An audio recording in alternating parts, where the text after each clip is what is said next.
Les decía yo, hay que bajar y léanse las guías, por lo menos las de referencia rápida de práctica clínica, porque ahí van a encontrar los tips principales que van a venir en el examen. Las caídas son muy importantes porque es lo que vemos día a día.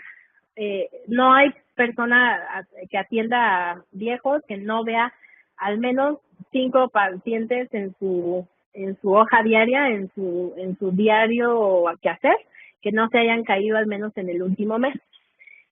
Uno de cada 3 adultos mayores sufre una caída al año, o sea, tiene una prevalencia elevadísima. Varía desde el 30 al 50%, dependiendo de la población, con una incidencia anual de 25 a 35%. Realmente, yo tengo al menos un cuarto de posibilidad de que en un año me caiga, ¿no? Siendo viejo. Del 10 al 25% de las caídas provocan fracturas, que realmente va a ser la consecuencia que nos va a importar, y hasta el 5% de ellas requieren una hospitalización. Pero esto, aunque se oiga poco, cuando hablamos de aspectos como la fractura de cadera, nos mueven bastante el panorama epidemiológico, porque la fractura de cadera a un año tiene una mortalidad elevadísima, ¿no? El 50% de los pacientes que se fracturan la cadera se van a morir al año. Entonces, eso es algo relevante a la hora de que, pues a lo mejor no epidemiológicamente, pero si es mi abuelito o mi abuelita, pues ahí sí va a ser importante, ¿no? Las caídas son el 30% de causa de muerte en los adultos mayores de 65 años. O sea, no es poco común enfrentarnos en el panorama de urgencias un paciente que se cayó, entra rápidamente en deterioro neurológico y resulta que fue una hemorragia subdural, por ejemplo, ¿no? Un EBC hemorrágico, etcétera. Y entonces, eso fue la causa de su muerte, la caída. El 35% ocurren en mayores de 75 años y obviamente va siendo un riesgo exponencial. Las caídas pues son más frecuentes en mujeres que en hombres. Se tiene esa relación esa es la que nos da la guía de práctica clínica, que está así como medio rara, pero una más fácil es por cada 2.7 mujeres, un hombre, ¿no? O sea, 2,5 un hombre. Y fíjense lo interesante de las caídas, ¿dónde ocurren principalmente? Uno pensaría que en la calle, ¿no? Y no, principalmente es en el hogar, 62%. Y fíjense, ¿dónde más? Dentro de la casa ocurren más en la recámara del viejo, ¿no? Por eso es muy importante valorar el entorno en el que está durmiendo el viejo. Sobre todo son problemas relacionados con que se paran al baño, tienen un obstáculo y ahí es donde ocurre la caída, ¿no? O no tienen buena iluminación, etcétera. O hacen hipotensión ortostática y se caen. En el patio, en el baño, ¿no? También son muy frecuentes, en las escaleras, en la cocina, y el 26% ocurren en la vía pública. O sea, si se dan cuenta, pues es una prevalencia baja, ¿no? Quizá porque van más prevenidos, ¿no? Van más con más mesura. Las estadísticas que nos dan es que lo que les decía yo, hay que investigar la circunstancia de la caída. ¿Por qué se cayó? ¿Se resbaló? ¿Se tropezó? ¿O perdió el equilibrio? Que ya es otro. Si fue un resbalón o un tropiezo, bueno, quizá el abordaje será rehabilitar la marcha, ¿no? El viejo, acuérdense que ya la amplitud de sus pasos es escasa, que no rebasan los pies, etcétera, y eso les ocasiona mayor propensión a no poder librar un obstáculo. Pero si fue una pérdida de equilibrio, tienes que ver causas periféricas, causas centrales, etcétera. Principalmente las caídas ocurren en los pacientes con demencia. Entonces, en esos pacientes es una buena práctica estar previniendo constantemente las caídas. Y bueno, la caída la define la OMS como consecuencia de cualquier acontecimiento que precipite al paciente al suelo en contra de su voluntad. Y lo importante de esto, pues, es que va a ser un evento predecible y evitable, debido a que en la mayoría de los casos, pues, se trata, por ejemplo, de una barrera arquitectónica, y la mayoría de las veces también tienen un origen multifactorial. O sea, aparte de que se atoró con el tapete, no ve bien, ya no le sirven sus lentes. Aparte, se tomó el isosorbide en la noche y pues, se paró y hizo bajo gasto y se cayó. Generalmente son multifactoriales. De tal manera que el riesgo de sufrir una caída aumenta linealmente con el número de factores de riesgo existentes, ¿no? La guía de práctica nos da 2 clasificaciones, pues son bastante sencillas, bastante sin chiste, accidentales y no accidentales.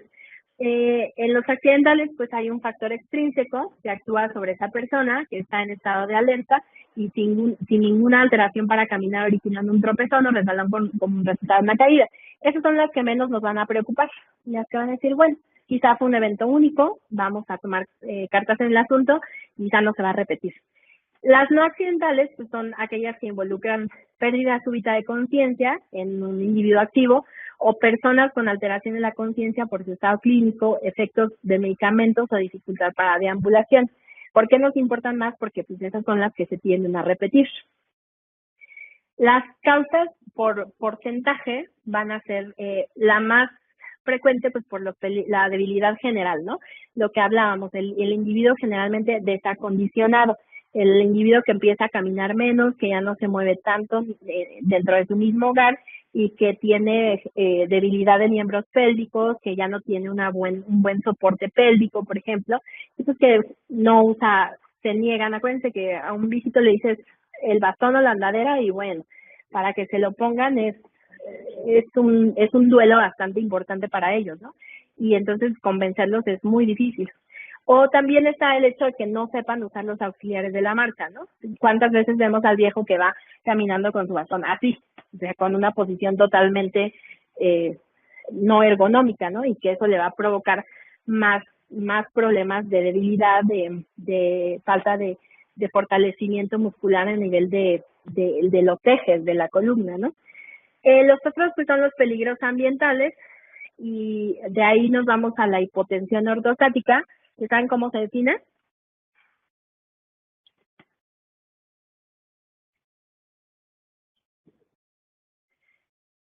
¿Cómo le hacemos para investigar la hipotensión ortostática? ¿Cómo la diagnosticamos?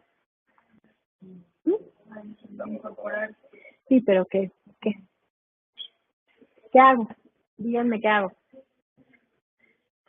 A ver, yo hago una toma de presión, ¿en qué posición? En sedestación. ¿Y después qué hago? ¿A cuánto tiempo la tomo? A los 5 minutos. ¿Y cuánto tiene que ser positivo para considerar una hipotensión ortostática? ¿Qué caída?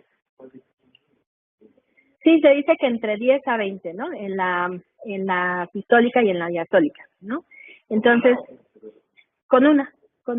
Acuérdate que el viejo principalmente te hace hipertensión sistólica. Entonces, a veces cuando hacen caídas sistólicas es cuando más les cuesta trabajo recuperarse, ¿no? Recuperar sobre todo la vasodilatación a nivel cerebral. Entonces, la hipotensión ortostática es muy fácil de diagnosticar. Nada más la tomas 5 minutos, baja entre 10 a 20, hipotensión ortostática. Y hay que dar tratamiento.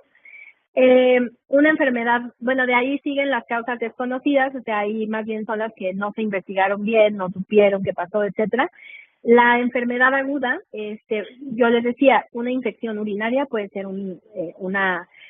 puede manifestarse como una caída. Alteraciones en la marcha o en el balance. El viejo regularmente que ya no hace, braceo, ¿no? Y el braceo es muy importante para mantener el equilibrio. Entonces, es muy importante que si se está detectando un problema de la marcha, se rehabilite y hay problemas de rehabilitación para que sigan haciendo esto. Medicamentos, sobre todo los diuréticos, las benzodiazepinas, son los que más nos van a ocasionar caídas. El 85% es lo que yo les decía, el 85% de los pacientes mayores utilizan al menos un fármaco prescrito por un facultativo no automedicado y el consumo medio oscila entre 4 a 8 fármacos. Aquí la Secretaría de Salud les digo que dice de 3 a 5 por persona, con un consumo máximo de 18 fármacos al día. Entonces, imagínense la interacción que puede haber a veces entre estos fármacos, ¿no? Y que les funcionan las caídas. Y sobre todo, pues está el grupo de los pacientes institucionalizados, asilados, ¿no? En el que se presenta el mayor consumo de medicamentos, pues muchas veces para que no den lata, ¿no? Los quieren tener ahí sedados, tranquilos, sin problemas. Los principales, entonces, vamos a tener a las benzodiazepinas, a los neurolépticos, a los antidepresivos y a los vasodilatadores, sobre todo isosorbide, ¿no? O pentoxifilina, que también es un medicamento que vemos muy frecuentemente prescrito. Sinaricina es otro, ¿Qué otro vasodilatador? Pues principalmente los déficits sensoriales es la otra gran causa de caídas. En el 57% pues van a ser discapacidades para deambular que se ocasionan por déficit auditivo y el 82% va a ser por déficit visual. Entonces, estos déficits sensoriales es importante que se estén corrigiendo constantemente, porque nosotros, si no escuchamos de repente, el oído nos sirve para el equilibrio, ¿no? Entonces, también si no tenemos una estabilidad óptica, vamos a tener una caída. Y les decía yo, las caídas son un importante problema de salud en nuestra población. No solo por su frecuencia, sino por sus consecuencias físicas, sociales, psicológicas. Una consecuencia psicológica muy importante, no sé si lo han escuchado, que también es un síndrome, el síndrome de miedo a caerse, que es un viejo que se cae, generalmente una mujer, y que tiene ya tanto miedo de desarrollar otra caída que mejor se aísla en su casa, ¿no? Y empieza a hacer un fenómeno de cascada. Esto es lo más frecuente, ¿no?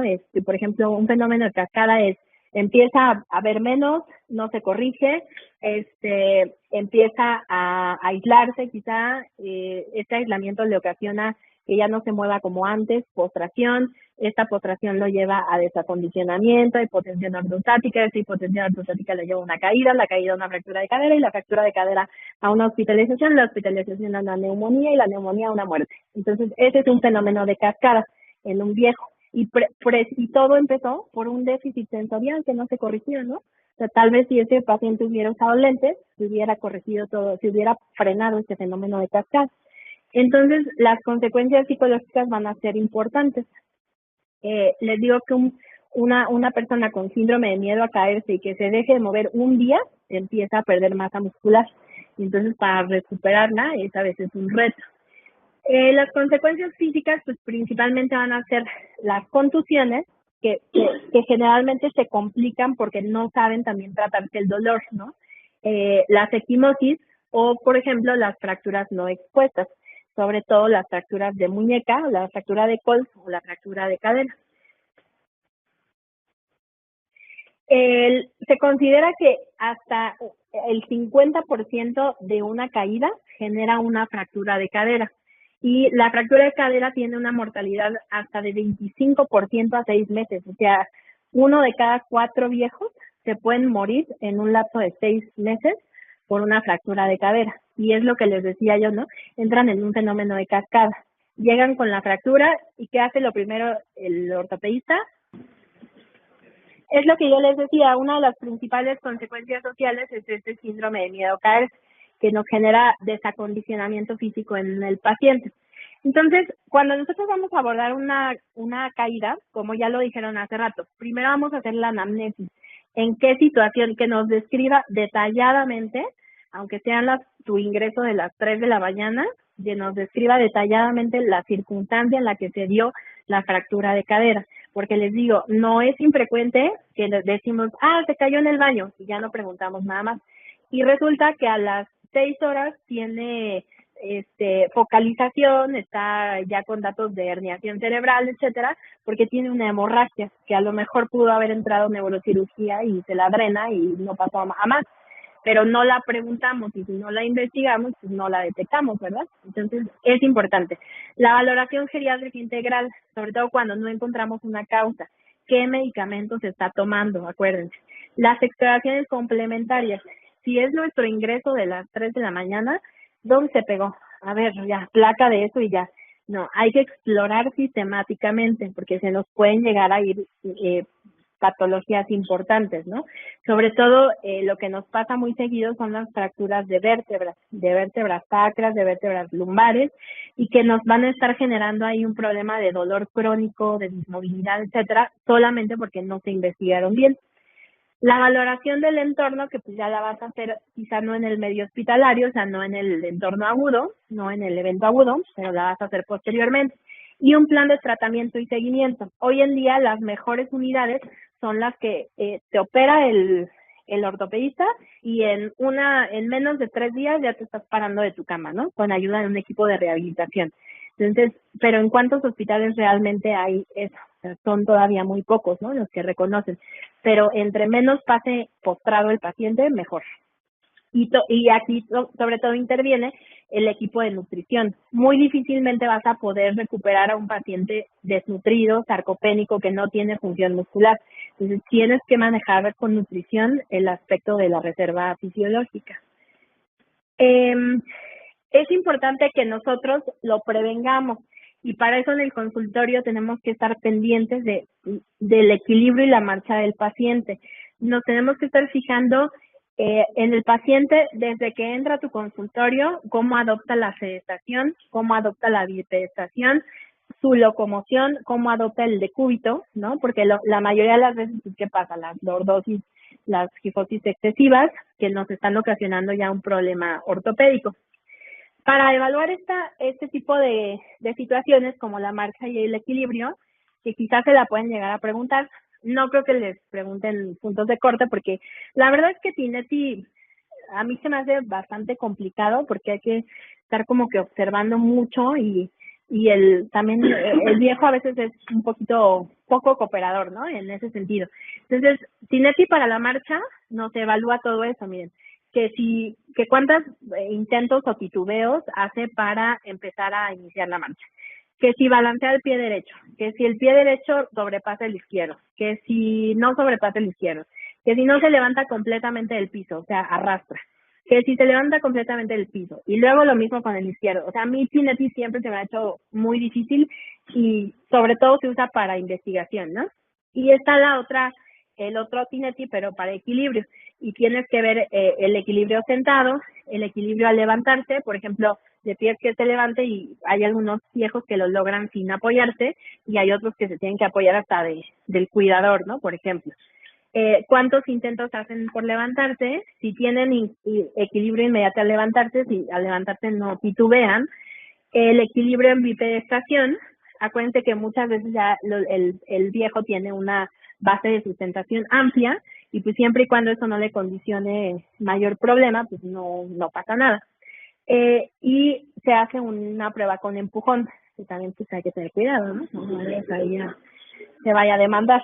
Entonces, Tineti es complicada, pero quizás se los pueden llegar a preguntar como escala de marcha y equilibrio, ¿no? Ese es de los preferidos, porque se hace en segundos, ¿no? O sea, tú lo puedes estar haciendo desde que el paciente está en tu consultorio, ¿no? Entra, se sienta, pásense por favor a la mesita de exploración y ahí tú ya valoraste el test de Opango. Aquí en México, pues como burlonamente el test de Lázaro, ¿no? Levántate y anda. Entonces, ¿cómo se levantan? ¿Qué tan fácilmente logran iniciar la marcha? Que sigan el equilibrio, que sigan la línea y que logren dar una vuelta sin marearse, sin caerse, sin hacer mucho titubeo. Entonces, ahí ya te puede, y generalmente son 4 metros o 10 pies, ¿no? Entonces, tú lo puedes valorar, pues, hasta en tu consultorio, ¿no? Y eso ya te da mucha idea del riesgo de caídas que tienes. Estas son otras posiciones que tienes que estar evaluando, pero pues también muchas son peligrosas, ¿no? O sea, llevando un objeto, qué tanto tienen de alcance funcional, o sea, a ver, recoja esto, el test de retropulsión, o sea, de hacerlo hacia atrás, pasar por un pasaje estrecho, qué tanto equilibrio logran, y la marcha en tándem, ¿no? Que también es bastante difícil que lo logren. Pero nos pueden servir a la hora de estar rehabilitando al paciente, ¿no? De hecho, eso se usan en una banda de esfuerzo, por ejemplo, que van apoyándose y tú vas logrando ahí que lo hagan y eso les sirve para acondicionarse. Entonces, esto es lo que yo les decía. Aunque no les guste la geriatría y aunque no se vayan a dedicar a eso, en su práctica clínica pregúntenlo, porque si no les gusta, al menos los pueden derivar. Entonces, a nosotros, cuando nos mandan un viejito por caída, bueno, nos orgasmeamos, ¿no? Es así como que, ay, vamos a investigar la caída, porque le sacas mucha información. Entonces, si no les gusta, al menos identifíquenla y mándennoslo a nosotros, ¿no? Para que nosotros investiguemos todo eso que ya platicamos. ¿Qué factores de riesgo tenemos que estar preguntando en nuestra valoración geriátrica antes de que pase esa caída? Si ya se cayó previamente, su marcha, su balance, su movilidad, su fuerza. Evaluar osteoporosis, ¿no? ¿La osteoporosis es algo normal? Sí, ¿no? Es algo perfectamente normal. Pero no es lo mismo, ¿verdad? Una paciente de 50 años con osteoporosis que una paciente de 90 años con osteoporosis, ¿verdad? Entonces, tenemos que evaluar si esa paciente está recibiendo algún medicamento para osteoporosis. ¿Qué hacen los bifosfonatos generalmente? Mejoran dureza, ¿no? Dureza cortical. ¿Y qué se necesita para que un hueso tenga un bajo riesgo de caerse? Aparte de la dureza, ¿qué necesita? Flexibilidad. ¿Y el bifosfonato te da flexibilidad? No, ¿verdad? Entonces es un hueso duro por fuera, poroso por dentro. Entonces muchas veces hay estudios ya que nos dicen que los bifosfonatos no tienen ninguna indicación en el paciente geriátrico. O sea, nosotros, por ejemplo, casi nunca los usamos, porque hay veces que dicen que incluso hasta se caen más y se fracturan más porque la cortical disminuye bastante su calidad. Entonces, no nos sirven. Pero si es una paciente ya con una osteoporosis de años de evolución, hay que aguas con las fracturas patológicas, ¿no? A lo mejor fue una caída sencilla, una caída no tan de bajo impacto, quizás solamente se cayó al momento de sentarse en la silla y eso le pudo haber condicionado una fractura vertebral que nos va a estar provocando quizá dolor. Entonces es importante. Capacidad funcional, o por ejemplo, acuérdense que en la osteoporosis también haber tenido una fractura de col, de muñeca, se predice casi al 50% que en algún momento va a tener una fractura de cadera si se cae. Entonces, por eso es muy importante investigarla. Y la otra que hay que investigar, si tu mamá tuvo una fractura de cadera, o sea, sobre todo línea materna, fractura de cadera o fractura de muñeca, porque a esos es a los que hay que rehabilitar mejor y hay que suplementar. Su capacidad funcional y el miedo del anciano a volverse a caer, muchas veces tienen que hacerse hasta intervenciones terapéuticas, psicológicas, la debilidad visual, su capacidad cognitiva, el examen neurológico. Es muy importante que incluyas maniobras cerebelosas en tu examen, ¿no? Porque no es poco común infartos cerebelosos que se te están presentando como un síndrome de inestabilidad. Generalmente es el anciano que lateraliza, que tiene disdiacocinesias y que le van a estar ocasionando pérdida del equilibrio. Evaluar incontinencia urinaria. ¿Por qué? Pues porque esos son los viejos que se caen en su casa, ¿no? Los que tienen micturia, los que se están parando 3, 4 veces en la noche o los que les dan el diurético en la noche y en la mañana no toma diurético y en la noche se la pasan orinando. Entonces tienes que estar modificando medicamentos. Evaluar el riesgo en casa, obstáculos. La revisión cardiovascular es importante. Acuérdense que una de las principales causas de bajo gasto y que generan la caída en el viejo, la fibrilación auricular, ¿no? La de novo. Entonces es muy importante hacer exploración cardiovascular o, por ejemplo, soplos carotídeos. Nunca se les vaya a un viejo que se queje sobre todo de bajo gasto sin auscultar carótidas, sin auscultar yugular, porque hay que ver que no tengan placas de ateroma que estén siendo significativas, ¿no? Entonces, un soplo significativo hay que mandarlo a hacer Doppler para ver si no necesita endarterectomía, etcétera, ¿no? Porque sí te da bastante insuficiencia carotídea, o la otra pues es la insuficiencia vertebrovascular, que también te va a provocar mareo, bajo gasto. Y la revisión de la medicación. ¿Cuáles son los factores de mal pronóstico para una caída que ya se tienen bien identificados? Pues la edad avanzada obviamente es peor, disminuye mucho la reserva fisiológica, permanencia durante tiempo prolongado en el suelo, ¿no? Sobre todo esos ancianos que viven solos, que se cayeron y que los encuentran 50 minutos después, ¿no? Y no se pueden levantar y están orinados, o sea, están en condiciones de muy adversas y que no pudieron pararse y que se siguen lastimando, ¿no? Al tratar de levantarse. Que sean del sexo femenino. Eso tiene muchas implicaciones, ¿no? Porque generalmente el sexo femenino, aparte de que tiene una peor masa muscular, pues generalmente acuérdense que vivimos más. Entonces es más frecuente que vivamos solas. Entonces esto nos habla mucho de la red de apoyo, ¿no? Ser de sexo femenino es un factor de riesgo porque generalmente están solas. Que tengan pluripatología, la polimedicación y que tengan deterioro cognitivo. Esos son factores de mal pronóstico. Y pues, ¿qué vamos a hacer en las intervenciones? Ya decíamos, si encontramos que la causa principal, que es una de las más frecuentes, es la hipotensión postural, pues vamos a evaluar e intervenir los riesgos en casa. Si es necesario, medicar, ¿no? Se benefician a veces con un beta bloqueador a dosis baja. En la polifarmacia, pues revisar, de prescribir, modificar dosis. En el equilibrio y transferencia, lo que les decía, enviar a un programa de rehabilitación de la marcha y programas de ejercicios adaptados a capacidades aeróbicas, musculares y articulares, y que sea una intervención eficaz, ¿no? O sea, que sean ejercicios isométricos adecuados. O sea, no vas a poner a hacer al individuo ejercicios que no le van a ser útiles, ¿no? Sobre todo isométricos para que hagan fuerza muscular. Entonces, estas son las intervenciones que tenemos que hacer.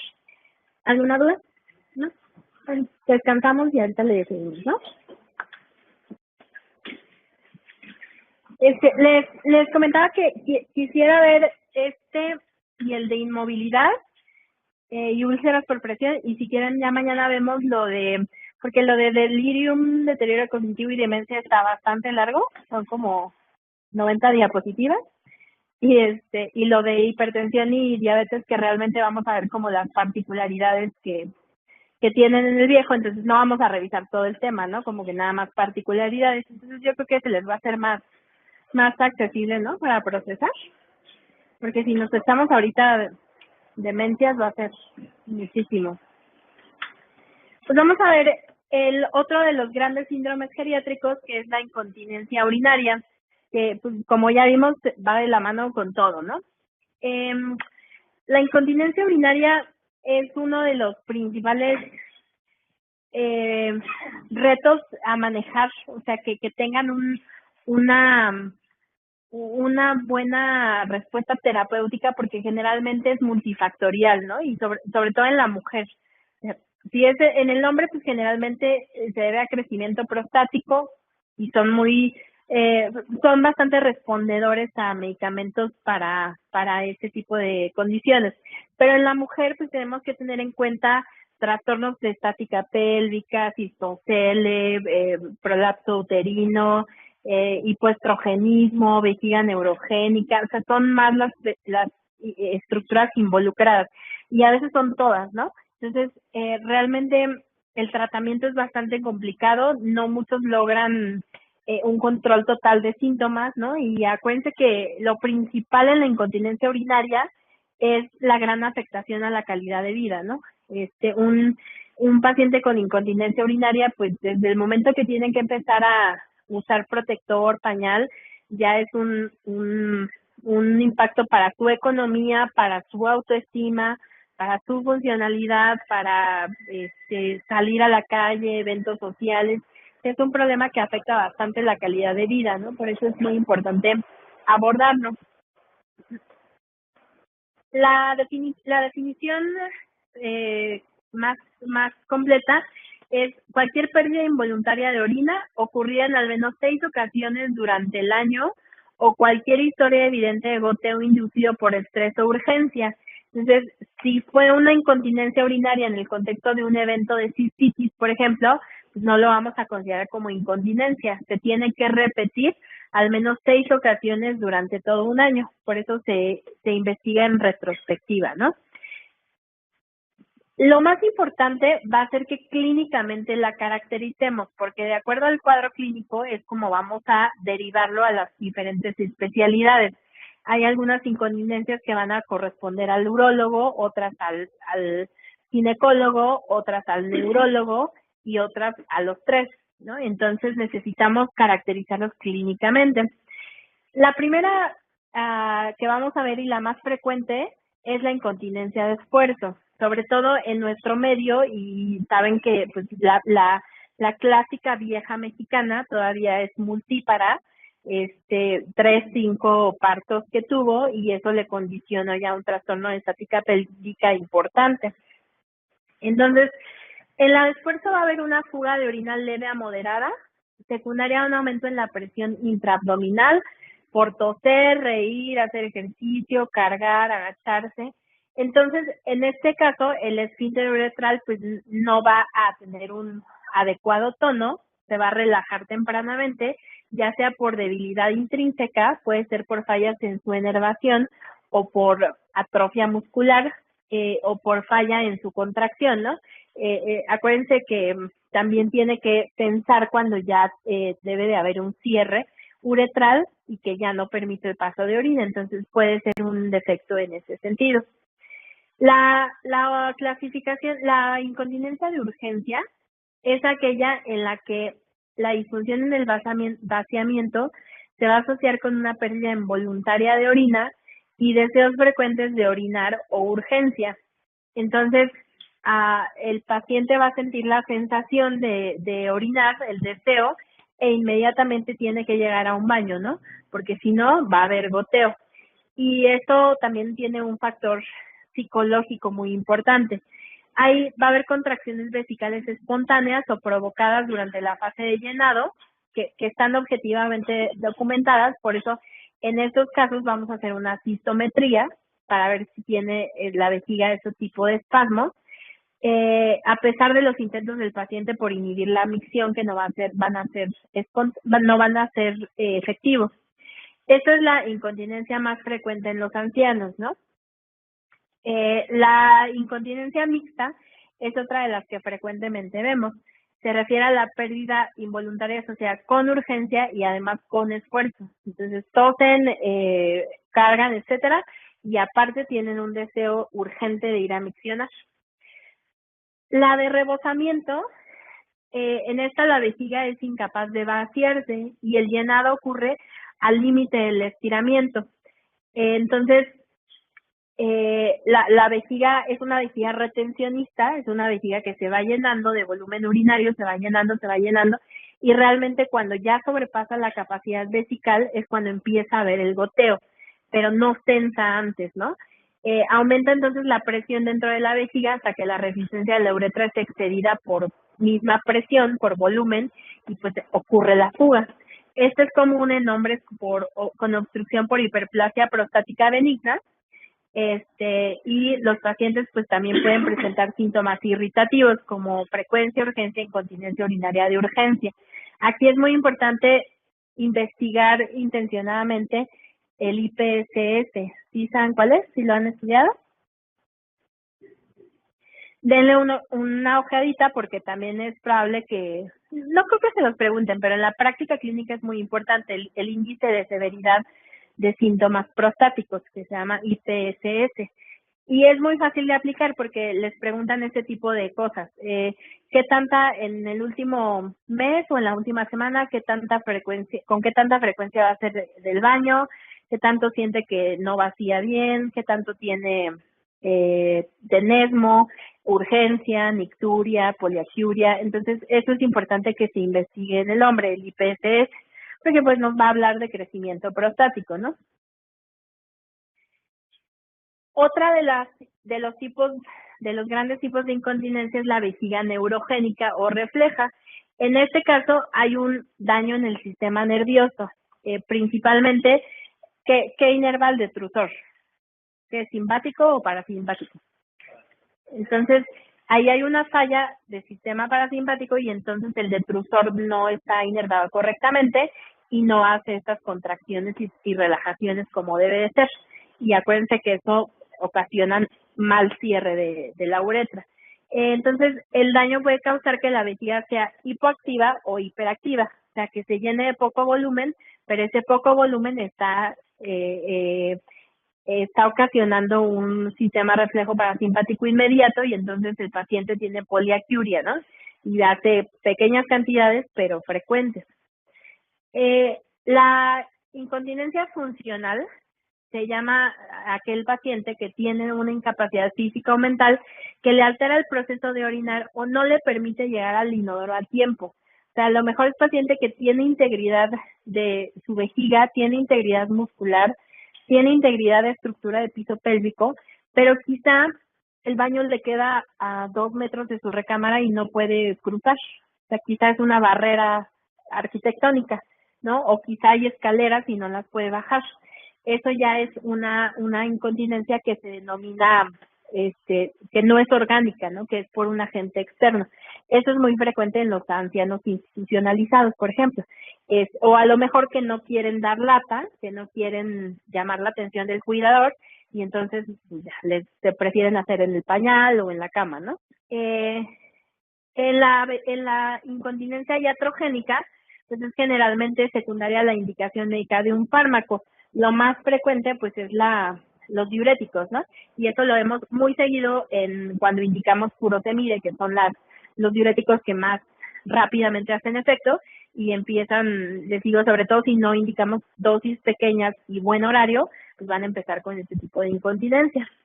La idiopática se clasifica como tal pues cuando no hemos encontrado ninguna otra causa, cuando ya le hicimos un ultrasonido. El estudio debe de empezar bueno, déjenme acabar con esto y ahorita vemos cómo va a ser el estudio. El síndrome de vejiga hiperactiva, en este frecuentemente se dan más de 8 micciones al día, pero aparte hay mixuria, hay urgencia y esta sensación de urgencia ocurre con volúmenes menores que en la vejiga normal. Puede asociarse a contracciones de la pared de vejiga, o sea, del detrusor, involuntarias que causan una incontinencia de urgencia. Entonces, es una vejiga finalmente neurogénica, ¿no? O sea, es una vejiga hiperactiva, pero aquí nada más predomina el componente hiperactivo. Entonces, son los pacientes que generalmente, ¿por qué llegan a nuestra consulta? Por infecciones urinarias o por síntomas asociados a deshidratación, porque no quieren tomar ni un traguito de agua, porque ya ese traguito les va a estar ocasionando 10 micciones en una hora, ¿no? Y la otra, pues, es la que tiene puramente hiperactividad del detrusor. Ahí va a ser, va a ser cuando nosotros documentamos contracciones involuntarias del detrusor durante la fase de llenado. Si ven, es como esta es una clasificación ya cuando tenemos el estudio, ¿no? Como tal. Y si la causa es neurológica, se define como hiperactividad neurogénica del detrusor. Entonces, bueno, para hacer el abordaje de la incontinencia, vamos a hacer nuestra historia clínica, vamos a caracterizar qué tipo de incontinencia tiene el paciente. Digamos que las más frecuentes, la de esfuerzo, la urgencia y la mixta, ¿no? Son las principales. Vamos a hacer el examen físico. Si es un hombre, pues tenemos obligadamente que hacer un tacto rectal. ¿Qué vamos a estudiar en el tacto rectal? Sí, pero ¿qué es lo que tenemos que investigarle a la próstata? Consistencia, ¿cómo debe de ser? Punta de nariz. ¿Qué más? Tamaño. Que no rebase una nuez, ¿no? No, lo que más se menciona, 2 centímetros. ¿Qué más? Simetría es difícil, porque acuérdate que nosotros, ¿qué lóbulo palpamos al tacto rectal? El inferior, ¿no? O sea, nosotros no palpamos el anterior.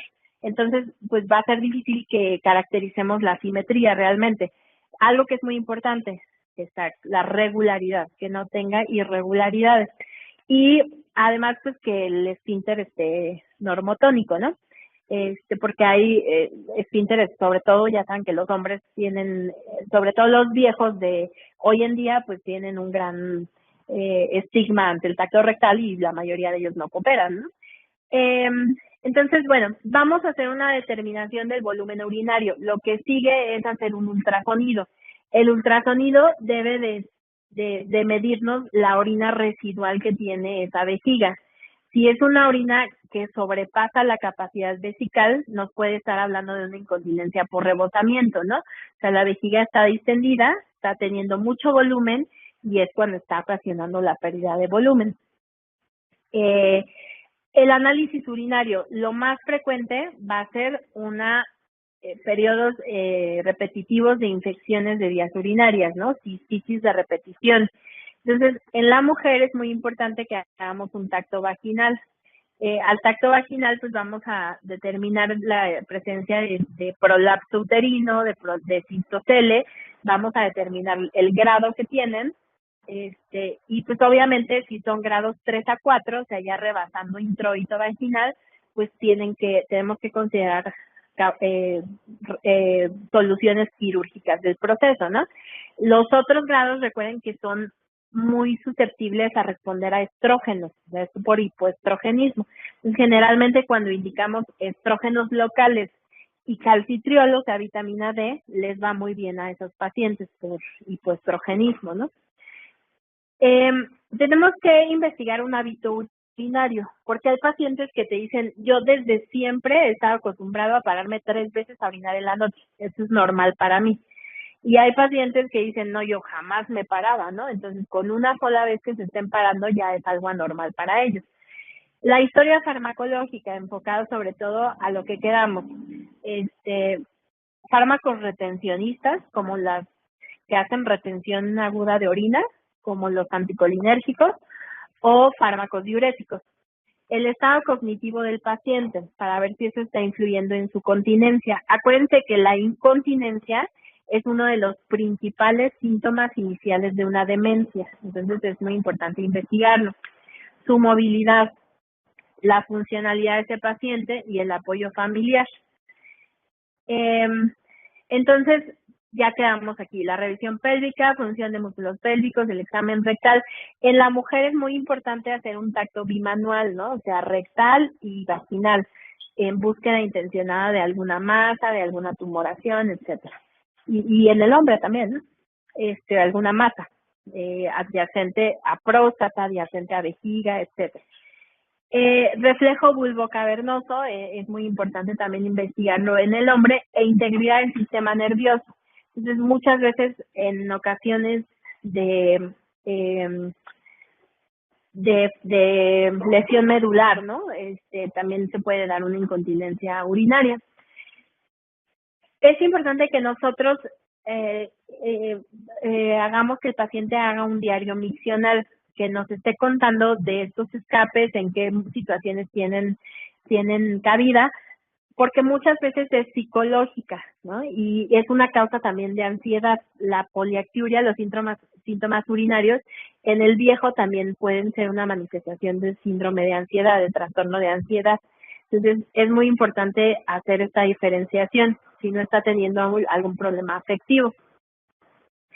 Y pues ya los estudios urodinámicos los van a hacer principalmente el urólogo, una cistometría, una cistouretrografía, estudios de flujo de presión, electromiografía, sobre todo cuando sospechamos de lesiones medulares, pruebas de contractilidad del detrusor o estudios videourodinamics para ver ya que implican real contraste, ¿no?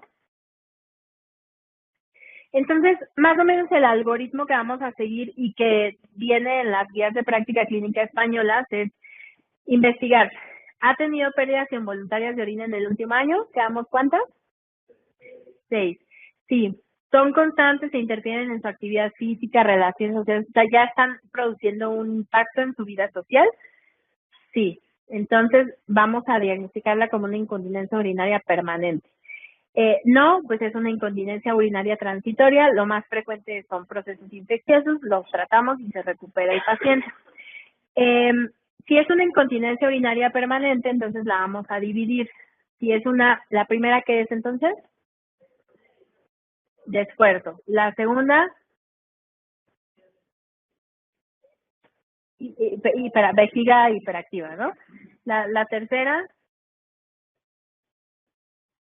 puede ser mixta, puede ser incluso después de haber orinado, o sea, también una hiperactiva puede ser, ¿no? Una hiperactividad del detrusor. Y la siguiente puede ser incluso una funcional, ¿no? O sea, ya en condiciones de demencia, alteraciones de la conciencia, etcétera. ¿De acuerdo? Y pues el abordaje terapéutico. Una vez que lo clasifiquemos, vamos a primero modificar el estilo de vida. Es muy parecido a lo que hacemos en la enuresis en pediatría. En pediatría, ¿qué hacemos? Reeducamos esfínteres, ¿no? Entonces, es muy importante que el paciente fije horarios para ir a miccionar, aunque no tenga deseos. Es parte de una educación cognitiva, como al niño. A pesar de que no tengas ganas de orinar a las 9 de la noche, te vas a meter al baño a orinar para reeducar esfínteres. Entonces, eso nos sirve también en el anciano. Medidas simples de enfermería, o sea, tener, eso es en el anciano hospitalizado sobre todo, ¿no? Tener a la mano los baños, barandales, patos, cómodos, etcétera. Manejo del comportamiento, o sea, hay que tratar de desculpabilizar y tratar de manejar el estrés que está produciendo este evento, porque la misma ansiedad lo puede exacerbar. Eh, Ejercicios del piso pélvico, los llamados ejercicios de Kegel, que sí saben cuáles son. Realmente hasta ahora la evidencia dice que es muy poca la efectividad que tiene, o sea, se han hecho estudios y pues realmente no nos dicen grandes, no nos motivan, ¿no? A indicarlo como una práctica terapéutica frecuente. Exacto. Es de las inconsistencias que veíamos en la guía de práctica clínica, ¿no? O sea, realmente en estudios, eh, en estudios importantes, en metaanálisis, realmente los ejercicios de Kegel no nos han brindado gran beneficio, ¿no? Sí, sí. Primera opción, ejercicios de piso pélvico. ¿En qué nos quedamos? Bueno, la reeducación. Entonces, se supone que los tienes que reevaluar en 8 a 12 semanas y hay algunos aparatos que también se usan en enuresis en niños de estimulación eléctrica. La verdad es que en el viejo pues no se usan, son muy difíciles. Y de ahí nos pasamos al tratamiento farmacológico. Entonces, acuérdate que las guías de práctica clínica pues también tienen un enfoque económico, ¿no? Y entre menos hagas gastar a una institución, pues mejor. Entonces, muchas veces es el interés. Como la guía de práctica clínica que te dice que tienes que hacer un Papá Nicolau cada 2 años. O sea, imagínate. Si fuera yo, pues yo no me lo voy a hacer cada 2 años, ¿no? Entonces, pero pues a las instituciones les conviene porque gastan menos recursos. Pero pues para fines prácticos es lo que les van a preguntar en el examen. Entonces, si son tolerados, si nuestra valoración geriátrica nos deja usar esos medicamentos, si nuestros criterios de STAR dice que son seguros, podemos usar anticolinérgicos, antimuscarínicos o incluso inhibidores de recaptura de serotonina y norepinefrina. Entonces aquí es cuando usamos sobre todo tolterodina, prazosin, usamos amitriptilina, la duloxetina a veces se llega a usar, siempre y cuando sean tolerados por el paciente. En otros casos se usa, por ejemplo, toxina botulínica, sobre todo casos de pérdida de trastornos de estática pélvica. Los ginecólogos lo hacen para mejorar la contractilidad del detrusor. Desmopresina, sobre todo, ahí ya tiene que ver mucho cuando diagnosticamos incluso diabetes insípida u otras causas, ¿no? Estrógenos, que esos también son una línea terapéutica de las iniciales. En el Papá Nicolau, cuando nos reportan un valor estrogénico de 40, menor de 40, ya tenemos que empezar a indicar estrógenos locales. Y pues, si el tratamiento farmacológico no sirvió, o tenemos un prolapso uterino grado 3 o 4, pues ya podemos irnos a tratamientos quirúrgicos, ¿no? Cistotexia, mallas, etcétera. Que son todos los que hacen generalmente los uroginecólogos, sostén pulvovaginal, colposuspensión, cistotexia, sostén de Marshall. Esos procedimientos realmente en el viejo son muy poco utilizados porque ya la misma, el daño al piso pélvico ya es poco reversible, ¿no? Y generalmente son recidivantes. Entonces, son operaciones que no tienen mucho riesgo y no nos van a brindar a lo mejor un beneficio a largo plazo, pero pues hay que individualizarlo, ¿no? Entonces, las medidas generales, eso seguro se los van a preguntar en el examen. Como ya dijimos, la reeducación, promover uso de sustitutos de sanitario en personas con problemas de desplazamiento, ¿no? Estas sillitas que traen incluida su vacinica, evitar consumo de bebidas que contengan alcohol o cafeína, disminuir la ingesta de líquidos por las tardes. Generalmente se recomienda una restricción a partir de las 6 u 8 de la noche. Ya saben que hay viejitos que a las 8 de la noche ya están en su cama, entonces la recorres un poquito más. Aseo constante y lubricación de la piel en el área genital. Esto es muy importante y también tratarlo en la anciana, ¿no? Porque también el estigma hacia la continuidad de la vida sexual en ellas es muy difícil de abordar, ¿no? Y todavía tienen relaciones sexuales, ay, no, ¿cómo crees? Y entonces eso a veces nos evita que estemos recomendando lubricantes, ¿no? Y muchas veces mantienen vida sexual, pero no nos lo dicen por pena, y los traumatismos continuos nos están dañando la estructura pélvica. Entonces hay que saber llegar y hay que recomendarles pues, de quitarle el estigma a la continuidad de su vida sexual y hacerlo más seguro, ¿no? Y pues el uso de protectores o pañales dependiendo de la pérdida urinaria. Entonces, sobre todo, los ejercicios de piso pélvico te los van a recomendar en una incontinencia de esfuerzo, que es lo que a lo mejor les pueden preguntar, ¿no? La primera medida. En una incontinencia por hiperactividad del detrusor son ejercicios de piso pélvico más modificación de hábitos, todo lo conductual que ya vimos. En una incontinencia urinaria por rebosamiento, generalmente ya vamos a necesitar estudios urodinámicos. Y en la funcional, pues todo lo que involucra la gerontología social, ¿no? El cambio de estructuras, etcétera. Y el algoritmo sigue, lo tienes que evaluar a un mes, sí, continuar ejercicios, si no, referencia al segundo nivel, si hay mejoría para los otros tipos de rebosamiento y de funcional, pues lo mismo. Les digo, la tolterodina, la eso, tiene también muchos efectos, sobre todo de parkinsonismo, entonces casi no lo usamos. Pero tolterodina es una buena opción, es una opción que es bastante tolerada, generalmente 2 miligramos diarios lo toleran bastante bien los pacientes.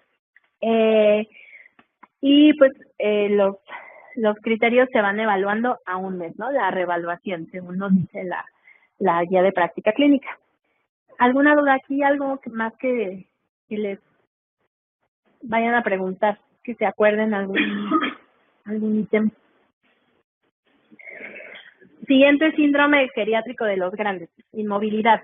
Este síndrome va a venir mucho en función de las úlceras por presión. Seguramente los van a poner a clasificar alguna úlcera por presión. No tanto el tratamiento, pero la clasificación, pues sí. Entonces, el síndrome de inmovilidad ha recibido muchos nombres a lo largo del tiempo. Antes se le llamaba abatimiento funcional, ¿no? Pero bueno, tiene que ver principalmente con la merma en la funcionalidad del paciente. La funcionalidad pues es la capacidad de la persona de realizar en forma autónoma actividades de autocuidado que le prodigan bienestar, ¿no? Lo que decíamos, las actividades de la vida diaria. Entonces, el abatimiento funcional es un fenómeno frecuentemente asociado a la edad. Normalmente, el viejo tiene una merma funcional, pero siempre y cuando no impacte en su calidad de vida, no es algo que tengamos que preocuparnos. Muchas veces lo que vemos es que el paciente, el cuidador lo sobreprotege, ¿no? Al viejo. Y entonces, hasta lo vemos en la consulta, ¿no? A ver, quítese el suéter, Juanita. Y ahí va el familiar y se lo quita, ¿no? Entonces nosotros siempre tratamos de promover la autonomía. No, déjela que ella lo haga solita. Es un indicador sensible para identificar una nueva enfermedad, sobre todo cuando estamos ante un abatimiento agudo. Acuérdense que es una de las manifestaciones inespecíficas por excelencia. Una infección, una neumonía, etcétera, se va a manifestar con un abatimiento funcional o una inmovilidad. De igual manera puede ser un indicador de mortalidad. La inmovilidad es lo que decíamos, nos va a reflejar desnutrición, y la desnutrición de por sí aunado a la inmunosenescencia que tiene un viejo, pues nos va a mermar tanto la reserva fisiológica que el paciente no va a poder realizar homeostasis, ¿no? Y va a caer en fragilidad. Es un indicador de mayor estancia hospitalaria y pues generalmente nos habla de necesidad de institucionalización. Ya cuando el viejo está cayendo en inmovilidad, generalmente empieza a estorbar o la familia no tiene recursos para proveerle cuidados, y entonces es cuando deciden asilarlo, ¿no? Y también es un indicador de expectativa de vida activa. Lo que decíamos, no es lo mismo llegar a una esperanza de vida muy, muy grande, pero con pérdida de años productivos, ¿no? Eso es lo difícil de todo esto. A mayor dependencia, pues menor expectativa de vida. Son pacientes que se van a complicar más, ¿no? Sobre todo de cosas infecciosas. Entonces, cuando hablamos de dismovilidad, que es cuando tenemos un grado parcial, o de abatimiento funcional, que puede ser usado como sinónimo, tenemos que clasificarlo si es agudo o crónico.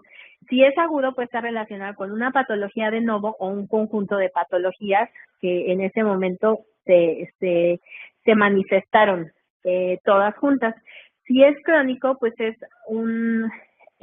seguramente un caso en el que varios problemas han coexistido mucho tiempo, que generalmente no los hemos identificado, o el familiar o el cuidador dice, es normal, ¿no? Y es normal porque está viejita, o sea, se, se achacan al proceso mismo del envejecimiento por desconocimiento y entonces van pasando desapercibidos, ¿no? Y pues van llevando poco a poco a desacondicionamiento, a incapacidad. Esto es lo que les decía de las escalas, eso sí seguramente las van a preguntar con qué las evalúan. Entonces, actividades básicas de la vida diaria, índice de CATS. Índice de CATS, entonces, ¿sí alcanzan a leer? ¿Alguien que me ayude? ¿Qué dice? Nada más las primeras, la 1, 2, baños, vestidos, ajá, continencia, alimentación, ¿no? Ajá. Entonces, esas son las básicas, ¿ok? CATS es para básicas. Entonces, CATS también tiene un método de calificación un tanto difícil porque te lo detecta así, A, B, C, D, E, F, G y hay una H. Entonces, te van diciendo, A es independiente para todas menos vestirse.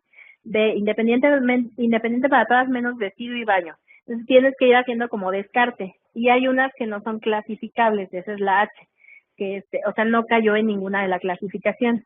Entonces, es un poquito complicada, pero pues te da muy buena idea, ¿no? Porque tú puedes ir, o sea, es más específica y tú puedes ir diciendo, a mí me interesa en este momento rescatar la alimentación o el traslado. Y entonces ya se te modifica tu CAT con el tratamiento. Entonces, ya que vas agarrando práctica, es sencillo usar el CAT. La Auto-Brody es para actividades instrumentales. Entonces, esta nos va a valorar esos rubros. Entonces, hace rato, a ver cuál nos saltó hace rato. Compras, si lo dijimos. Preparar comida, no me acuerdo si lo dijimos. Utilizar teléfono, si lo dijimos. Cuidados del hogar, si lo dijimos. Lavar la ropa, creo que no lo dijimos. Usar transporte, si lo dijimos. Capacidad de controlar la propia medicación, eso es muy importante, ¿no? Desde que la saca de su cajita, la distribuye, se la toma, no se le olvida, todo eso es capacidad de controlar propia medicación. Manejar dinero, o sea, pagar cuentas, la luz, el banco, lo que sea, ¿no? En el mercado, etcétera. ¿Cuál es la desventaja que ustedes le ven al Auto-Brody?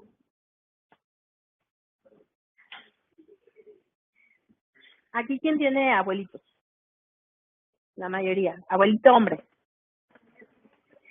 ¿Sus abuelitos hombres hacían de comer? A esa edad como, o sea, ahorita pues ya, ¿no? Ya el hombre ya de comer. Pero para nuestros abuelitos, casi no, ¿verdad? Entonces ahí ya se sesga, ¿no? Porque dice, pues es que yo no hago de comer, pero nunca he hecho de comer, siempre me hizo mi mujer, siempre la esposa cocinó. ¿Qué otra cosa no hace el hombre? Cuidados del hogar, ¿no? O sea, el hombre de ese entonces no lavaba, no trapeaba, no barría. Entonces ahí ya te lo están sesgando, ¿no? Y la mujer que no hacía, manejaba el dinero, o sea, el proveedor era el que la manejaba, ¿no? El hombre. ¿Y qué otra? El transporte, ¿no? O sea, quizás no manejaban auto. Entonces, el auto-nivel es una escala que te puede sesgar mucho por la diferencia de géneros. Y entonces, a mí por eso me gusta más el índice de Bartel. Índice de Bartel se evalúa lo mismo, pero te quita esos ítems si nunca lo ha hecho. Entonces ya no se te sesga. Esto es importante porque, fíjense, si un paciente presenta menor rendimiento funcional o incapacidad funcional, tiene mayor riesgo de muerte en los próximos 2 a 5 años. Por eso es importante evaluar esto de la funcionalidad. ¿De acuerdo? Entonces, principales, CAS para básicas y Bartel y la Auto-Brody para instrumentales. Y bueno, entonces vamos a definir la inmovilidad.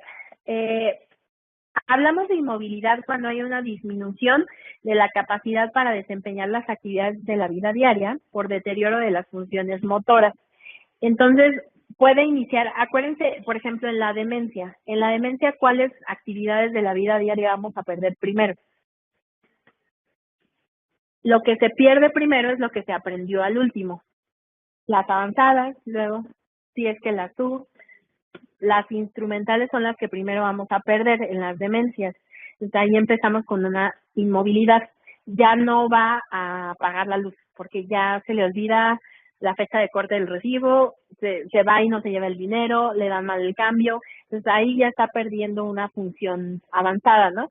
Ya no marca números telefónicos. Entonces eso puede estar siendo ya un síndrome demencial en etapas iniciales. Luego, el deterioro funcional, que es la restricción en la capacidad de realización de actividades esenciales para la vida diaria, pero sin repercusión en otros sistemas. Aquí les digo que tiene que ver mucho, o sea, que el paciente a lo mejor ya no puede cocinar, pero sí ayuda ahí activamente en la comida, ¿no? En la preparación. Generalmente son, les digo, cuidadores sobreprotectores que ya no lo quieren dejar hacer cosas, pero pues realmente son términos muy parecidos, ¿no? Y cuando ya hablamos del síndrome de inmovilidad, decimos que es la vía común de presentación de enfermedad generada por una serie de cambios fisiopatológicos en múltiples sistemas condicionados por la inmovilidad y el desuso acompañante. Generalmente es multifactorial, es potencialmente reversible y es prevenible. Entonces, lo más frecuente que vemos aquí es lo que les comentaba ya hace rato, el fenómeno de cascada, ¿no? Un evento que puede ser desde una gripa que no se cuidó, no tuvo buen manejo, desencadenó una neumonía, fue a dar al hospital y ahí ya quedó en inmovilidad. Y para recuperar esa inmovilidad pues va a ser bastante difícil. Va a haber factores predisponentes intrínsecos. Aquí englobamos principalmente a las enfermedades musculoesqueléticas, ¿no? Osteoartrosis, fractura de cadera, osteoporosis. ¿La osteoporosis duele o no duele? Sí, la osteoporosis duele. Ya está comprobado que en la osteoporosis se generan citocinas proinflamatorias que nos generan disregulación en el sistema de ciclooxigenasa y producen dolor. Entonces, la osteoporosis hoy en día ya está considerada que puede generar dolor. Entonces, hay que tratarla. Aplastamientos vertebrales, que es lo que decíamos hace rato, ¿no? Artritis, polimialgia reumática, patología podológica, que es muy frecuente, ¿no? El hallux valgus, por ejemplo. Enfermedades neurológicas, principalmente eventos vasculares cerebrales, que afectan áreas motoras especialmente. Enfermedad de Parkinson, demencias en fase avanzada, depresión, porque el paciente deprimido generalmente empieza, el viejo, con anedonia, ¿no? Y empieza con inmovilidad. Enfermedades cardiovasculares, eso es muy importante porque de repente te llega el paciente que ya no se quiso levantar de su cama y ese fue el motivo de su consulta. Y vas a verlo y pues está en falla cardíaca, ¿no? Está disneico, está hematizado, está con plétora, está congestivo. Entonces, eso es muy importante, sobre todo cuando les dicen los médicos muchas veces que no lo conocen al paciente o no lo evalúan bien, tiene que tomar más agua, y lo sobrecargan de líquido, ¿no? Entonces empiezan a deteriorar su clase funcional. ¿Se acuerdan de las clases funcionales de la insuficiencia cardíaca, de la NIJ? ¿Cuáles son? ¿Cuántos hay? 4. Entonces, generalmente la 4 es la que ya nos va a provocar la inmovilidad total, ¿no? La que ya tienen ortopnea, etcétera. Enfermedades pulmonares, la neumopatía obstructiva crónica principalmente. Enfermedades endocrinas, sobre todo los pacientes descontrolados que te están haciendo hipoglucemia, ¿no? Y que la hipoglucemia pues, generalmente te va a provocar delirium hipoactivo e inmovilidad. El hipotiroidismo, sobre todo cuando está descontrolado. Déficits sensoriales y pues las causas psicológicas que ya vimos como el síndrome de poscaída. Y están los factores extrínsecos. Ahí están los factores iatrogénicos, por ejemplo, la prescripción de reposo, por ejemplo, después de una caída, ¿no? No, es que descansa, tienes que estar ya quietecita, ya no puedes hacer eso. Abuelito ya no puede moverse, ya no puede irse para allá, etcétera. Medidas de restricción física, eso lo vemos muchísimo en el hospital, ¿no? El viejo que empieza con delirium hiperactivo y ¿qué es lo primero que hace la enfermera? Lo amarra, la sujeción, Yo las odio cuando empiezan a hacer eso. Acuérdense que es factor que va a postergar el delirium y nos va a elevar muchísimo la mortalidad, ¿no? Y imagínense un paciente en delirium que ya de por sí tiene un deterioro cognitivo, que no sabe dónde está y aparte lo amarran, ¿no? O sea, es una agresión horrible.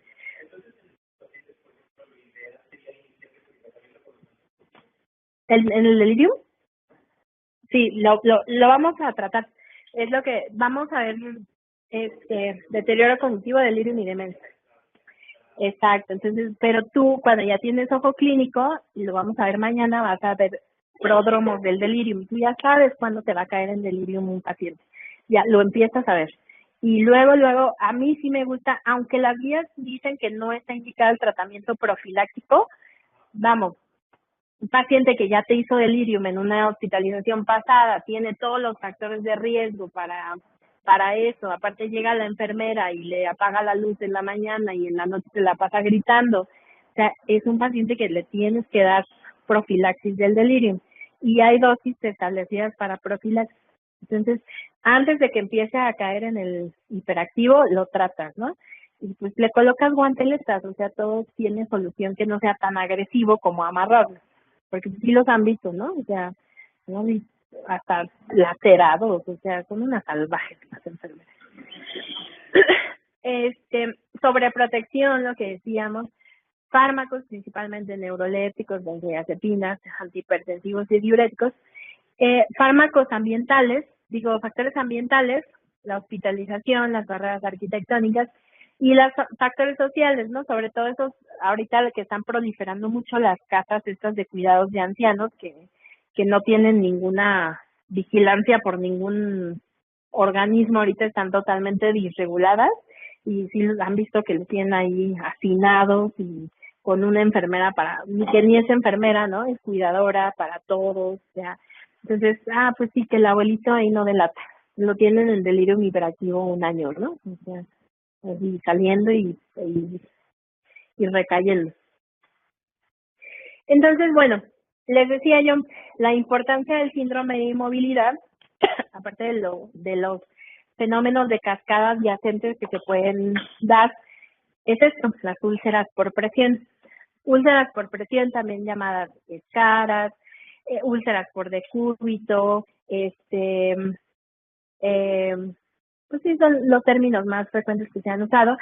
Es una lesión de origen isquémico, localizada en la piel y en los tejidos subyacentes, con pérdida cutánea que se produce por presión prolongada o fricción entre los dos planos duros, uno que pertenece al paciente y el otro que es externo, ¿no? La superficie de contacto. Para que se dé una úlcera por presión tiene que haber dos mecanismos básicos, principalmente una oclusión vascular por presión externa. ¿Qué hacen inmediatamente en un hospital? ¿En qué posición lo colocan?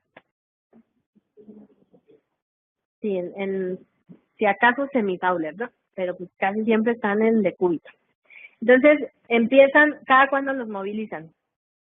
Nunca, porque pues se descanaliza, ¿no? Y la enfermera, qué flojera recanalizando, sobre todo si es en cambio de turno, ¿no? O no saben hacer otras vías que no sean periféricas, etcétera. O sea, hay muchas causas por las que llega el paciente e inmediatamente a la cama, ¿no? Los hospitales de nuestro medio no están diseñados para tener viejos, ¿no? Entonces no tienen barandales, o sea, muy poquitos están adaptados. Entonces, pues lo tienen que tener acostados. Y más cuando llega la enfermera o el enfermero y le pone una etiquetita roja, amarilla y verde, riesgo de caídas. ¿Cuándo han visto una verde? A todos inmediatamente le ponen riesgo alto de caídas. ¿Por qué? Pues porque nada más hay una enfermera para 20 pacientes y no va a estar ahí al pendiente, ¿no? O sea, también es el escaso personal que tienen los hospitales. Y el otro mecanismo es el daño endotelial a nivel de la microcirculación, sobre todo pues por insuficiencia venosa arterial crónica, que ya no, neuropatías, por ejemplo, en los pacientes diabéticos, sarcopenia, atrofia, que nos generan este daño endotelial. Entonces, para que se dé una úlcera, tiene que haber por lo menos estas tres fuerzas básicas: presión, fricción y cizallamiento. La primera, que es en el dibujo, presión, ¿no? La segunda, la tercera. Vamos a observar ahorita en la otra imagen cómo generalmente el cizallamiento, ¿dónde la hacen? En los talones, ¿no? Porque el paciente está así, o en las manos, en las superficies de prominencias óseas. Y y todavía agarra el cuidador o agarra el enfermero o la enfermera que no tiene conocimiento de pacientes geriátricos. ¿Y qué le hace para que no se ulcere el sacro? Una donita, ¿no? Una sabanita. ¿Qué hace esa sábana? Torniquete, ¿no? O sea, le genera más constricción vascular, más vasoconstricción alrededor del sitio de presión. Entonces, cero donas, ¿no? Y luego, ¿qué hace la enfermera cuando se empieza a hacer una úlcera? ¿Qué empieza a ponerle? Aparte de gasas que no deja que se pegan, que no se oxigene la piel, que se guarde humedad, microorganismos, etcétera, que se humedezca, que se macere, ¿qué le ponen? Óxido de zinc, ¿no? Pastita de Lázaro, de los bebés. ¿Para qué se usa la pasta de Lázaro? ¿Para humedecer o para secar? O sea, aparte de que es una piel seca, anhidrótica, llega a la enfermería y le pone pastita de Lázaro para que se seque más.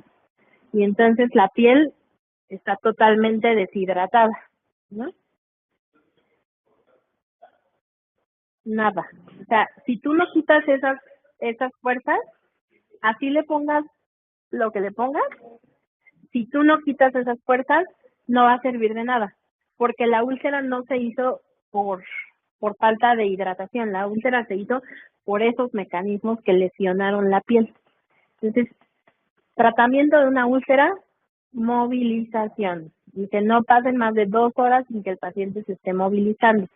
Si enfermería no puede, órale, el familiar y el cuidador, muévame a su paciente, ¿no? Que si tú no quitas la presión, un tejido que está 2 horas con presión no se va a oxigenar. Fíjense, así llega el paciente, ¿no? Así lo tienen en las camas. Siempre. Fíjense, en cualquier unidad de urgencias del sector salud, con hiperflexión cervical, que le ocasiona que no se alimente bien, que no esté respirando bien, que no tenga buena mecánica pulmonar. Empieza a hacer cizallamiento con los barandales de la cama para que no se caiga, ¿no? Alteración del retorno venoso porque le ponen sus soluciones, sus sabanitas, etcétera, y le hace torniquete. Luego empiezan con el pie en equino y lo empiezan a friccionar y a cizallar. Están así todo el tiempo, ¿no? Si ustedes lo ven, hasta comen así los pacientes. O sea, en lugar de decirle al camillero que los apoyen y que les den posición, así están comiendo todos chuequitos, ¿no? Y por eso se broncoaspiran. No se mueve en 3 días, que ya lleva mínimo el paciente. Imagínense si en 2 horas dijimos que hacerse una vasoconstricción en 3 días, como está ese tejido. Y aparte el paciente tiene una neuropatía, ¿no? O sea, no te va a decir nada, no siente nada. Y aparte llega el interno y le pone una sonda porque el residente le dijo. ¿Y por qué le dijo el residente? Pues porque la enfermera no le quiere estar cambiando el pañal, porque es una para 20 y no va a estar cambiando 20 pañales en un turno, ¿verdad? Entonces llega el interno y, órale, ahí va su sonda.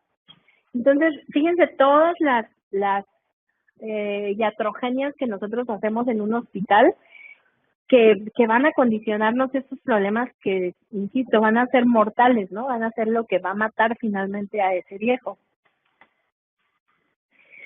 La localización más frecuente pues van a ser puntos de prominencias óseas, puntos de contacto, todo lo que es columna vertebral, zonas escapulares por la cama, codos, caderas, sacro, nalgas y obviamente esa zona, región de sacro y nalgas, pues, potencialmente contaminados, ¿no? Rodillas y talones. Las otras superficies, pues, como van a tener más movilidad, también pueden darse en piel, piel cabelluda, ¿no? Entonces, vamos a observar sobre todo las características clínicas para ver de qué tipo está siendo nuestra úlcera. Va a haber varios tipos. Las venosas generalmente se localizan en maleolos mediales y hasta tercios medios de pantorrilla, ¿no? Entonces, generalmente las venosas son distales de miembros pélvicos. Síntomas: el paciente está con pesantez, con dolor leve a moderado, que mejora al elevar los miembros pélvicos. Generalmente el dolor ya es al final del día, ya cuando hizo toda su actividad, puede desarrollarse rápidamente, ¿no? Morfología: generalmente son poco profundas, las úlceras varicosas, venosas, los bordes son irregulares, hemorrágicos, tienen una exudación abundante. ¿Qué pasa con esta exudación abundante? Que ya recientemente también se sabe que esa exudación, o sea, esa capa de detritus, de microorganismos, ese se llama biofilm, es lo que nos hace que cicatrice la herida. Y entonces, que igual, siempre el interno la riega, ¿no? Llega el interno y le hace la curación. Y como te decían antes, ¿no? Antes que te decían las enfermeras, entre más sangre, mejor, porque está vitalizado el tejido. Entonces llegan a quitar todo el biofilm y ya todo lo que el microorganismo hizo en producción de colágeno, etcétera, la matriz extracelular, se la llevaron con esa curación. Y todavía peor, llega el R1 de cirugía y la debrida. Y entonces, pues ya no nos deja de dónde trabajar, ¿no? A la exploración física, pues vamos a observar generalmente esa coloración violácea, pigmentada alrededor, o sea, están generalmente negras, ¿no? Sobre todo en nosotros que somos de piel morena. Alrededor hay lipodermatosclerosis, o sea, se ve la piel liquenificada, se ven los poros grandes, hipertróficos, y los pulsos distales van a estar presentes, pero disminuidos. Las enfermedades asociadas, pues generalmente son las trombosis venosas profundas, ¿no? Ya son pacientes que les ves el resto de la articulación y tienen venas varicosas, grandes, ingurgitadas, etcétera. Las úlceras arteriales o isquémicas generalmente van a ser de porciones más distales, más finas, por ejemplo, dedos, prominencia ósea si es por isquemia arterial, que ocurre mucho en neuropatías, ¿no? Por ejemplo, los talus valgus que se van dañando con el calzado, en cara lateral de la pierna, sobre todo en hipertensión arterial, y los síntomas principales de una úlcera arterial es, por excelencia, la claudicación intermitente, ¿no? Es el paciente que va a saber cojear. Al contrario del venoso, el venoso así como que camina despacito, pero no claudica. El dolor intenso que empeora al elevar, al contrario de la varicosa, que elevan y sienten menos presión, o sea, eliminas ahí estasis venosa, mejoras. Y aparecen despacio, o sea, son úlceras que generalmente son lentas, son más profundas, generalmente se ven necróticas, ¿no? Porque pues, lo arterial está ya comprometido, con poca granulación, o sea, ya no tiene el tejido gran vitalización para hacer colágeno. Los bordes están nítidos y generalmente están secas las arteriales. Y les digo, si todavía llegamos y secamos más con agentes o de Brisán, por ejemplo, que también se usa mucho para secar, ¿no? El polvito que arde muchísimo porque pues, seca, le quitamos todavía más pronóstico, ¿no?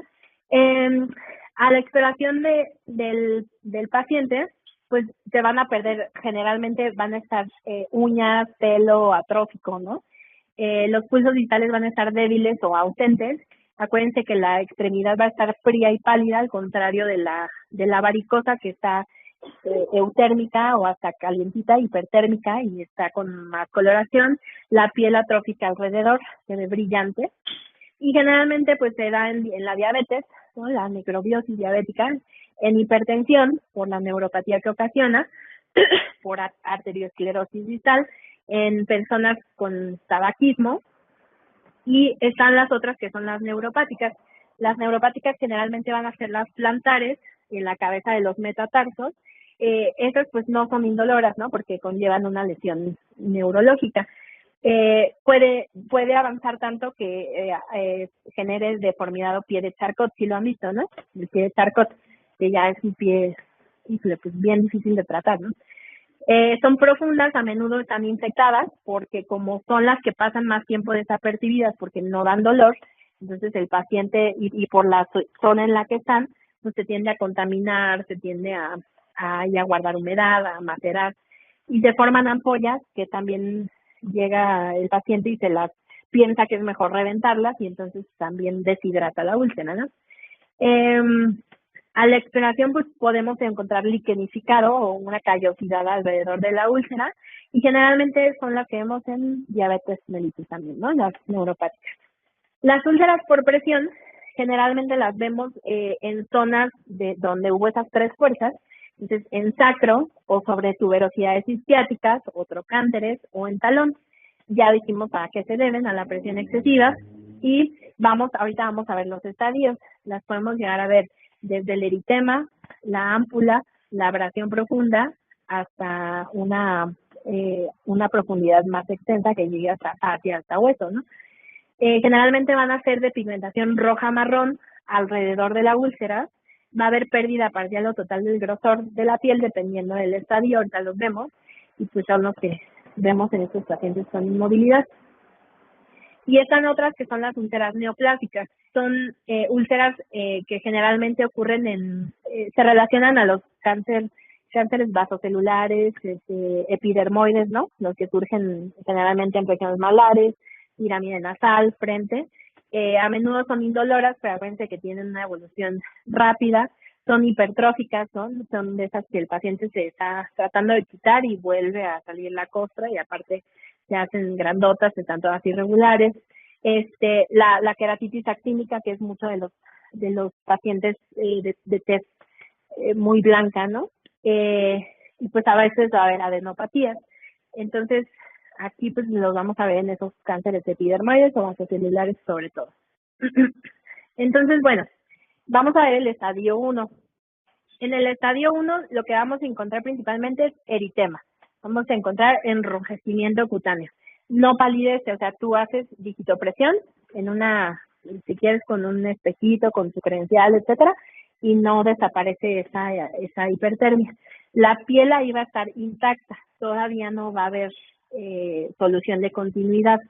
Puede haber decoloración, puede haber calor local, puede haber edema, se pueden indurar o estar liquenificadas, y se pueden, sobre todo, hiperpigmentadas en personas con piel muy oscura, ¿no? En el estadio 2 ya hay ya hay solución de continuidad de la piel, pero llega hasta epidermis o dermis, ¿no? No más. O sea que es una úlcera superficial. Puede haber una abrasión o puede haber una flictena, como es la que vemos en una quemadura, por ejemplo. El estadio 3 ya nos está afectando hasta tejido subcutáneo. E incluso ya podemos llegar a ver fascia muscular, pero no vemos hueso, no vemos periósteo. Y en el estadio 4 ya vemos periósteo, hueso, y puede haber pérdida total o parcial de la piel, ¿no? Entonces, picamos, estadio 1 hasta intacta. Estadio 2, dermis, hasta 3, incluso hasta fascia, ¿no? Y 4, hueso, ¿ok? Entonces, a ver, ¿esta qué estadio es? Ahí está dermis, ¿no? Esta, 1, nada más está la piel eritematosa. Esta, ahí ya vemos fascia muscular, ¿no? Y vean cómo están los bordes hiperpigmentados, irregulares. Ahí ahí el interno ya hizo su lavado quirúrgico, ya le quitó la granulación.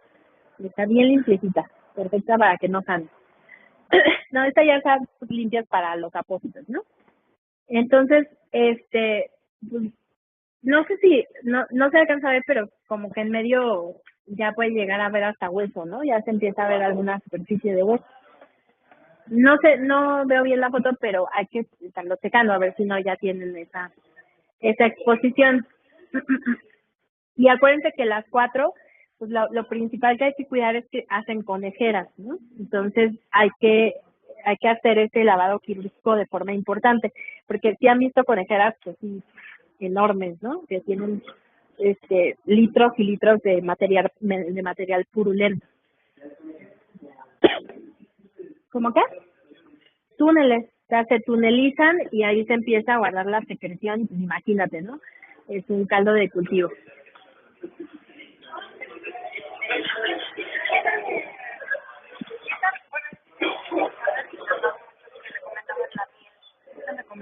Ahorita lo vemos en el tratamiento. Entonces, bueno, factores de riesgo, ya vimos todo esto, ¿no? Fíjense, es muy importante que no hayamos comentado la anemia, o sea, que el paciente tenga un aporte adecuado de oxígeno, ¿no? De hemoglobina, es importante. Que no esté inmunosuprimido, que no esté deshidratado, porque también eso pasa, ¿no? Llegan al hospital y pues para no sobrecargarlo le empiezan a pasar así poquita agüita y pues el paciente está seco totalmente. Y factores extrínsecos que muchas veces pues los hace el familiar pues por desconocimiento y le empieza a aplicar dermoabrasivos, ¿no? Perfumes, lociones, alcohol, mertiolate, masajes, ¿no? Luego ya ven que les ponen estas cositas que vibran que no sirven de nada, que no sirven para que se entretengan ahí. Los pacientes, ¿no? Entonces, vamos a tener varias escalas que nos van a ayudar y que se usan también mucho para fines de investigación o las clínicas de heridas los usan.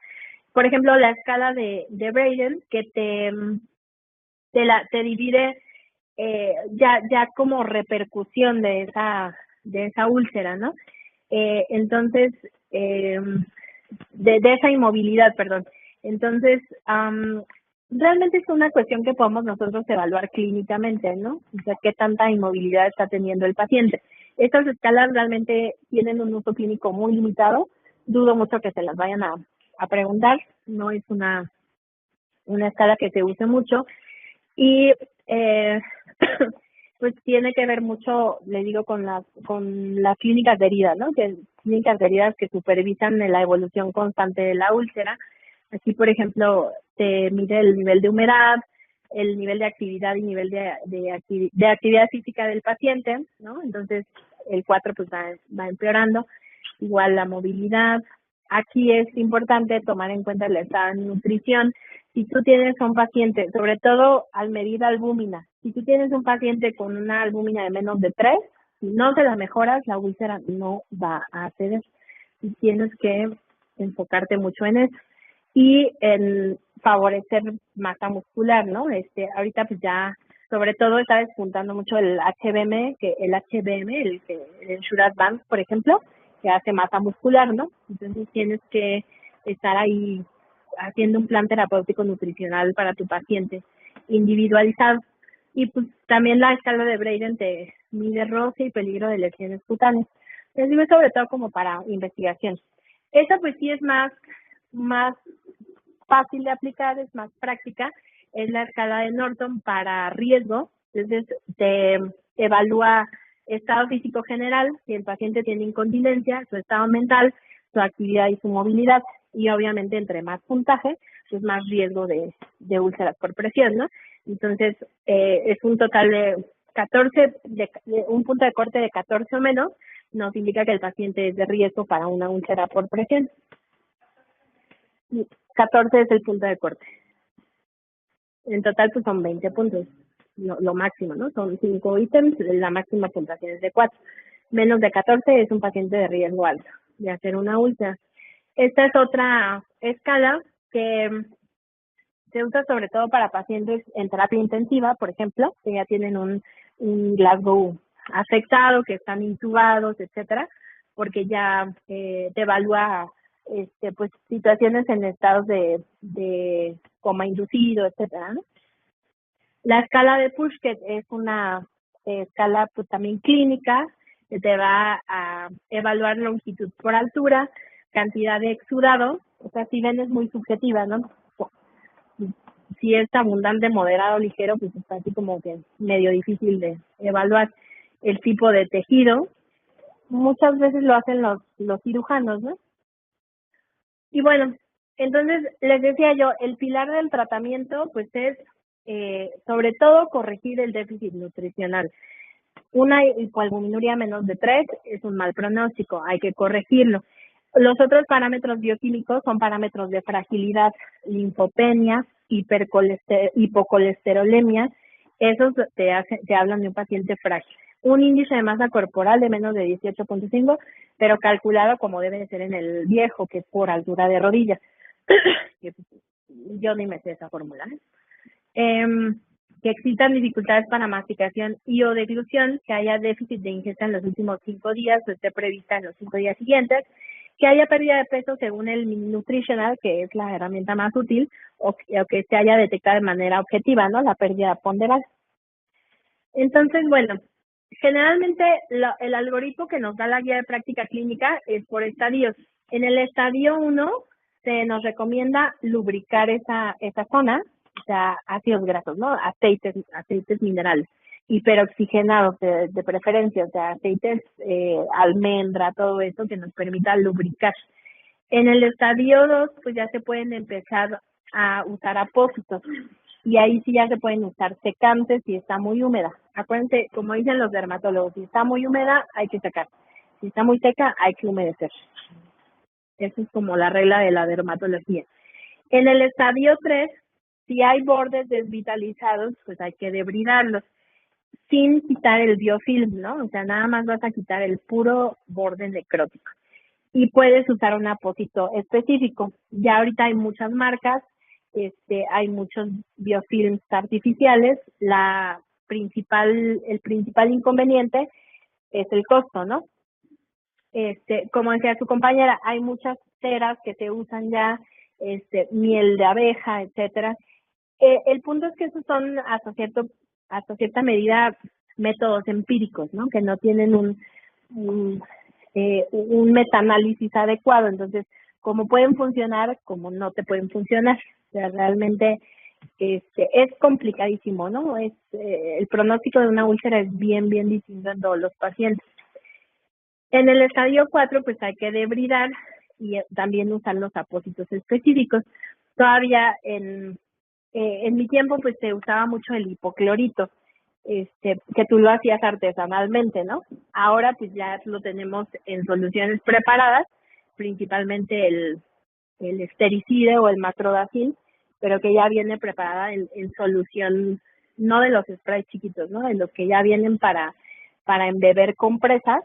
Y el hipoclorito de sodio, pues aparte de evitar la proliferación bacteriana, te proporciona el pH que tienen esas soluciones, te genera granulación, ¿no? Se hace que se te regenere el tejido. Entonces el hipoclorito sigue siendo una opción terapéutica adecuada. Y pues ya puedes usar escalas para vigilar la herida.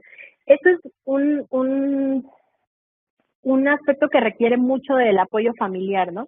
Del apoyo del cuidador y de que lo estés educando, y pues son sobre todo en regiones difíciles, o sea, úlceras sacras, etcétera, pues el paciente que esté al pendiente de cambiar pañales, que no estén contaminados, etcétera, y ustedes saben lo difícil que puede ser eso, ¿no? Generalmente son pacientes, una úlcera generalmente se habla de colapso de cuidador, ¿no? Los apósitos pues ya están diseñados para tener estos principios. Por una parte, que absorban, o sea, que sean como una esponja, y ahí tenemos principalmente a los de poliéster, a los que se pegan en la herida y se van expandiendo y no permiten que haya tanta humedad. Pero aparte que se evapore esa humedad, o sea, tienen una porosidad importante, que se retenga líquido para que haya un gel que actúe como ese biofilm donde se pueda hacer colágeno, y pero que a la vez no se macere la herida, porque la maceración pues tampoco te va a dejar reparar, que bloquee los componentes del exudado, los que son, o sea, que que te deje actuar las enzimas importantes, ¿no? Sobre todo las que producen alginato, para que haya producción de matriz extracelular.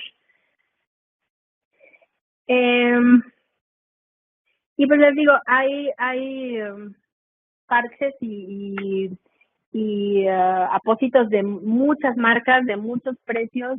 Generalmente, si ustedes han checado, oscilan entre 1,000, 1,500 pesos, ya para una sola semana. Entonces, la mayoría de las veces son poco costeables para el paciente, ¿no? Por eso es que pues el tratamiento se limita a hacer curaciones y aplicar lo más común que nosotros vemos, sulfadiazina de plata, ¿no? Que es lo más caro, lo más barato y pues que tiene un buen perfil antibacteriano y pues el paciente se siente seguro, ¿no? De ver así como lubricada su herida.